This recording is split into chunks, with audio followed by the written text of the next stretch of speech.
பாப்பாவோட ஸ்கூல்ல அசெம்பிளிக்கு dress code வந்து போட்டு வர சொல்லியிருந்தாங்க. பாப்பாவுக்கு மணிப்பூரி காஸ்டியூம் வந்து செலக்ட் பண்ணியிருந்தாங்க. அவ குட்டியா இருக்கிறதுனால. மொத நாளே மணிப்பூரி காஸ்டியூம் வந்து போய் கடையில ரெண்டலுக்கு எடுத்துட்டு வந்திருந்தோம்.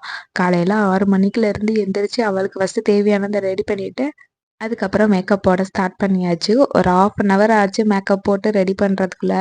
ஃபைனலா சூப்பரா மணிப்பூரி காஸ்டியூம வந்து போட்டு விட்டாச்சு.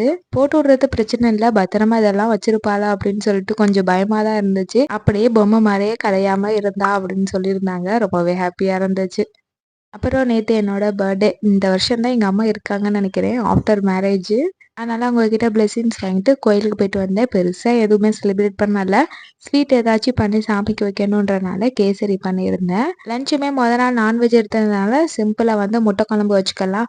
ஊர்லேருந்து சோயாபீன்ஸ் கொண்டு வந்திருந்தாங்க. அதனால கிரேவி பண்ணி லஞ்ச முடிச்சாச்சு. ஈவினிங் சஸ்பென்ஸா கேக் வந்துருச்சு. வெட்டி செலிப்ரேட் பண்ணி பர்த்டேவே முடிச்சாச்சு.